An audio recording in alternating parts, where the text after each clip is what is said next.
Mais en ce moment, il y a dans ma ville, je ne sais pas si c'est une rétrospective nationale ou juste dans ma ville, mais il y a un réalisateur japonais, un autre japonais, qui s'appelle Seijun Suzuki. Seijun Suzuki, qui est un réalisateur culte au Japon, très prolifique, mais aussi qui crée de la forme, qui est un créateur de forme et qui est culte, parce que c'est un mec qui a influencé beaucoup du cinéma pop de genre après lui, quoi. Du coup, t'en as plusieurs qui se revendiquent de lui. Alors, comme par hasard, j'ai oublié les noms des gens qui se revendiquent de ce gars-là, mais tu as Tarantino. Je crois qu'il y a. Ah putain, j'ai oublié. Voilà, Jim Jarmusch. Ce genre de réalisateurs-là, tous très différents les uns des autres, mais qui vont puiser dans Seijun Suzuki, qui est un réalisateur du studio, du coup, le studio Nikatsu. Corrigez-moi si je me trompe. Qui est très prolifique et qui est connu pour faire des décors très baroques, films de studio hyper efficaces, il tourne dans les temps, mais ouais, vraiment, il crée de la tragédie, tous des films courts, des films d'1h20, 1h30, qui vont au but et qui sont tous beaucoup aboutis. J'en ai vu quelques-uns il y a longtemps. Faudrait que je les revoie et je vais profiter de cette rétrospective en 8 films hein, pour les revoir. Et ça, c'est le premier de la rétrospective que je vois. Et c'est plus connu étant La marque du tueur, la jeunesse de la bête, je crois, Branded to Kill, etc. Oui, voilà, Jim Jarmusch prend Suzuki parce que c'est aussi un cinéma très théâtral, de par ce côté studio, avec des pièces de décor. De toute façon, vous pouvez voir avec du coup La fleur et les vagues, qui est un film qui se passe dans les années 20. Alors, en fait, j'ai pas trop capté, c'était avant la Seconde Guerre mondiale ou pendant la Seconde Guerre. Je crois que c'est avant, quand le pays, quand il y a les forces de l'Axe qui se mettent et que le pays se fascise de fou, et où tu vas suivre un ancien Yakuza qui a kidnappé la future femme de son chef pour être avec elle, et du coup il est en cavale, et ça se passe un an plus tard. Il travaille en tant qu'ouvrier dans un site de construction et elle en tant que serveuse dans un bar, et tu as un tueur à gages qui va les traquer tout en étant pris dans un combat entre deux sociétés de construction qui, par proxy de Yakuza, enfin, qui vont engager des Yakuza pour essayer de niquer le groupe d'ouvriers pour lequel ils travaillent pour pouvoir avoir la construction pour avoir un gros projet de construction, quoi. Tout ça en 1h30. Maintenant que j'y pense, Nomorero, ça ne s'inspire pas de Suzuki. Je crois que Suda 51, pardon, il est très fan de Suzuki, mais c'est un réalisateur culte, hein, c'est un genre culte au Japon, et parmi les bandeurs d'un cinéma un peu comme ça, en marge, que sont les Tarantino, les Jarmusch et d'autres gens que j'oublie là maintenant. Hein. Je crois que Damien Chazelle aussi, pour le travail des couleurs, Damien Chazelle aime beaucoup Seijun Suzuki. Hein. C'est quelqu'un qui est vraiment très très important dans l'histoire du cinéma, hein, Seijun Suzuki, pour ce qu'il a ramené. Hein. Et donc, les fleurs et les vagues, j'ai résumé un peu l'histoire. Globalement, j'ai trouvé ça sympa. Mais le problème de ce film, c'est qu'il a un peu deux films en un. Il a la partie tragédie romantique, parce qu'il y a aussi un truc où il tombe pendant qu'il cache son identité, il y a une femme qui tombe amoureuse de lui. Et donc, je trouve que le côté cavale de cette histoire de Yakuza, de tragédie amoureuse, et ce côté projet de construction avec des dirigeants de compagnies capitalistes qui vont amener du coup le Seconde Guerre mondiale. Coucou Coco. Se mélange pas très bien. Tu vois, genre, t'as un peu de film, t'as les moments où, ok, c'est la tragédie du personnage principal et de sa meuf qui se cache, et t'as le moment où c'est des complots industriels de Yakuza et de choses comme ça, et ça ne se marie vraiment pas bien, ce qui fait que les 1h30 passent un peu difficilement par moment. Tu dis, bon, et si tu passes d'un arc à l'autre, ça marche pas trop. Par contre, individuellement, enfin, par contre, voilà, visuellement, les décors, de toute façon, que vous voyez à l'image, hein, j'ai pas besoin de mots, c'est trop trop fort. Et moi, ce que j'aime beaucoup, c'est que ce côté époque, de reconstitution d'une époque et des tumultes d'un Japon en voie de fascisation avant la Seconde Guerre mondiale et avant la reconstruction qui va arriver, qui va amener vraiment le full capitalisme, le full ultralibéralisme qui était déjà en place à l'époque, vu qu'on parle d'industriels qui utilisent les ouvriers comme des œuvres de main, des yakuza et d'ouvriers qui doivent se battre à la mort pour avoir des projets de construction et d'être à la botte des décideurs. Ça marche vraiment bien de mettre sur le même pied d'égalité des chefs yakuza et des chefs industriels. Ils utilisent l'argent pour acheter les femmes, pour acheter les ouvriers, acheter les yakuza, tout est histoire d'argent et de capital. Et il y a notamment un truc, une sous-intrigue, une caractérisation importante du personnage où ça se règle par le jeu d'argent. Donc ça, j'ai trouvé ça vraiment, vraiment, vraiment cool. Et visuellement, voilà, il va créer ce sentiment d'époque en te faisant plein de petits contenus, petites scénettes vraiment de films de studio. C'est tourné en studio, il me semble, à part quelques plans en extérieur. Mais très resserré. Mais comme ça va être riche de figurants, de costumes, et que ça va être en nombre, je parle, t'as plein de lieux différents, mais en petit format. Ce qui fait que tu y crois vraiment à ce grouillement, et ça rajoute au côté ouvrier, au côté pas lutte de classe, mais lutte sociale, et où c'est une société qui est en tumulte. Et c'est cette partie-là que j'ai trouvé beaucoup plus intéressante que la tragédie amoureuse qui va conclure le film, et que je trouve, vu et revu, mais ça, bon, voilà, c'est que c'est fait à la chaîne, ces films-là. Mais c'est ce côté, voilà, ces moments-là, je te dis, où là, ils sont en train de se battre pour un projet de construction, je trouve que c'est les moments qui m'ont vraiment, vraiment, vraiment chopé dans le film, et vraiment bien fait.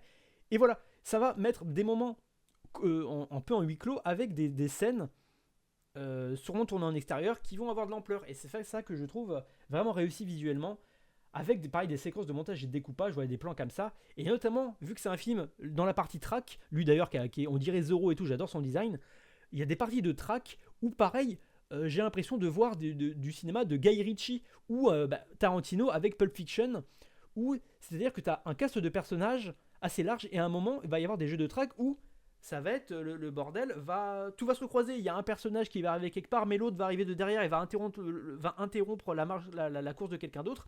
Et c'est des jeux de situations très très fortes. C'est compliqué d'écrire à l'oral, donc je vais pas m'y essayer.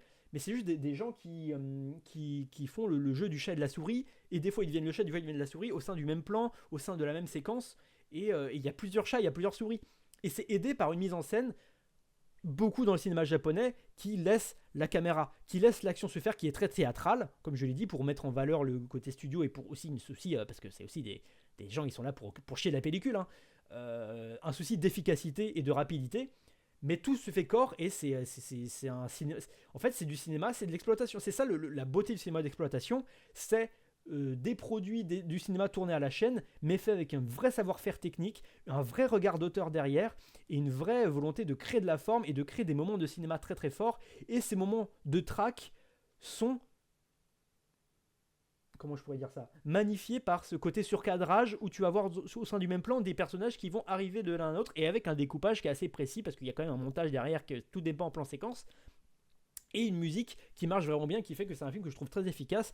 Mais je suis vraiment retenu, c'est pour ça que si vous me suivez d'ailleurs sur Letterboxd et sur Sens Critique, vous verrez que j'ai mis 6 sur 10, mais c'est pour ce côté mélange des deux intrigues qui, je trouve, ne se mélangent pas vraiment bien, et qu'à la fin tu dis, bon, c'est quand que ça termine, quoi, parce que du coup ça termine deux arcs à la fin, et c'est un peu dommage. Et que la côté tragédie, je suis moins fan.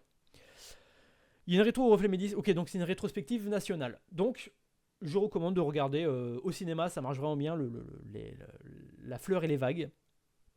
Et globalement, les autres films de Suzuki que j'ai hâte de voir. Aujourd'hui, c'est fait à la chaîne sans savoir-faire. Bah, c'est ça, Fadness, mais parce que. Oui, c'est vrai, en fait, c'est toujours fait à la chaîne, mais avec une logique vraiment de merdification, quoi. En fait, c'est pas qu'il n'y a plus le savoir-faire, c'est qu'en fait, on s'en fout. L'industrie, on s'en fout, il y a même plus une qualité, mais c'est ça qui est propre à. Alors, Hollywood, c'est le cas, j'imagine qu'au Japon, c'est à peu près similaire, ça reste des industries. C'est que, en fait, à l'époque, mais pareil dans les années 40, l'âge d'or de Hollywood, c'est que c'était fait à la chaîne, beaucoup de cinéma d'exploitation, mais on était déjà. Le cinéma existait depuis 50, 60 ans, donc il y avait une volonté de créer de la forme, et en fait, il y avait des auteurs derrière. Il y avait des auteurs qui faisaient leur boulot, et qui, avec des produits derrière qui étaient, oui, des porcs capitalistes qui étaient sûrement des connards de droite, mais qui étaient des cinéphiles, qui voulaient mener la barre, qui voulaient faire des projets de cinéma, qui voulaient faire de la forme. Maintenant, cette volonté-là, et ils voulaient faire de l'argent, et des fois ça marchait pas, et des fois ça marchait, mais il y avait toujours une volonté de créer de l'art, de trouver des auteurs, de faire des choses. Maintenant, maintenant, c'est juste les producteurs qui veulent des franchises. Peu importe, il faut une franchise, l'artistique est secondaire. Et dans la façon même de faire les films. Là, bon, c'est facile parce que c'était avant les effets spéciaux 3D, donc tout est en dur. Mais maintenant, alors qu'on a les moyens de faire en dur, et le projet Dernière Chance est une preuve de ça, et d'autres films évidemment, Mad Max qui mélange bien les deux, maintenant, même un putain de costume pour Endgame, je parle, là je pense à Endgame quand je dis ça, même un putain de costume est une sorte de fond vert parce qu'en post-prod on va décider ça. Et voilà, et donc il n'y a même plus de choix. Il y a une vidéo que j'aime beaucoup de Frame In, Frame Out qui parle du film de merde avec Ryan Gosling, Greyman, je crois, un truc comme ça, des frères Russo, où il disait, mais en fait le problème du cinéma d'aujourd'hui et des frères Russo qui encapsulent bien ça, c'est que mettre un costume, mettre un décor, filmer d'une façon précise et pas plate un décor, c'est s'enfermer dans un choix. Je parle dans la tête des gens qui font les films là et des producteurs. C'est s'enfermer dans un choix qu'on ne pourra pas corriger par la suite. Et du coup, c'est pour ça que tout est plat. C'est parce qu'il faut filmer plat, parce que pour intégrer des choses derrière, ça va être plus facile, etc. Et donc, même avec ce dispositif-là, parce que le capitalisme, parce que le libéralisme malade de notre époque aujourd'hui et d'Hollywood aussi, ils prennent même pas le temps de la post-prod, faut que ça sorte vite. Et du coup, les gens de la post-prod sont surmobilisés, en surcharge de travail, et ne peuvent pas prendre un bon résultat. Et en enchaînant les films. Et voir ces jeux de Suzuki aujourd'hui, ça fait du bien. Et c'est un bon film que je recommande. Les fleurs et les vagues. Quand même, je répète, voilà, le mélange des deux intrigues, je la trouve pas très réussi. C'est ce qui fait que je suis un peu en demi-teinte. Mais voilà, je vous conseille la rétrospective. D'ailleurs, je vais vous mettre un petit peu. Je crois qu'il y a un trailer Suzuki rétrospective. Voilà, c'est ça. Je vais vous mettre un peu la bande-annonce pour que vous voyez un peu les images du coup des 8 films qui composent cette rétrospective. Ah, ouais, c'est triste, Fatness, on est d'accord. Carlotta, oh non mais Carlotta, autant en édition vidéo que en distribution, c'est trop fort. Hein. Carlotta, c'est beaucoup grâce à eux qu'on a des rétrospectives. Et c'est là où, c'est pour ça, on revenait à ce qu'on disait avec Harry Potter. C'est ça où je trouve ça triste, c'est que les éditeurs indépendants, indépendants aussi, les distributeurs et même Pathé le font. Ils passent leur temps et les cinémas RSA. De toute façon, Ptilus, si t'es encore là, t'as bien vu comment tu t'es tapé une claque avec Hardboil à toute épreuve. C'est que ils passent leur temps à rediffuser des films, à les remasteriser, à les ressortir. Les vieux films. Et c'est comme ça que des auteurs naissent. Yi d'Edward Young, ceux qui suivent un peu les cercles cinéphiles, à un moment il y a eu une vague Edward Young. Mais pourquoi? Mais parce qu'il y a une ressortie de Yi en remaster et une ressortie de ses premiers films en. Pareil, c'est toujours des restaurations. Et avec le marché vidéo. Et le marché vidéo permet de lancer la machine marketing, commercial pour vendre les Blu-ray, etc. Mais avec des bonus, avec des belles ressorties de films. Et pour faire vivre le cinéma et le vieux cinéma. Et avec un regard nouveau. Savoir que c'est Jun Suzuki a inspiré les Chazelle, les Jarmouche, les Tarantino, ils le disent, je crois qu'ils le disent dans la bande-annonce, hein, et tout ça, ça permet d'avoir un autre regard sur l'histoire du cinéma et sur les vieux films et de continuer des œuvres. Et c'est ça qui est beau en fait. C'est ça qui est beau avec le cinéma et qui permet de faire ça. Et c'est pour ça que. Et globalement, c'est toujours bien fait vu que c'est du travail de passionné. Et c'est là où il est, la passion du cinéma, la passion de la transmission. C'est avec ces gens-là, c'est pas avec Hollywood qui vont remaker Dragon, avec remaker Le Roi Lion qui te prennent pour de la merde. Non, ils font pas ça. Non, voilà. C'est ce qui. Pour faire vivre leur licence, ils ont qu'à ressortir Dragon. Ils ont qu'à ressortir Dragon. Et encore, s'ils veulent recorriger un peu les trucs, remasteriser, restaurer, pourquoi pas? Je sais pas comment ça marche pour restaurer des films en 3D, si ça jamais il y a un truc comme ça qui peut se faire, j'en sais rien.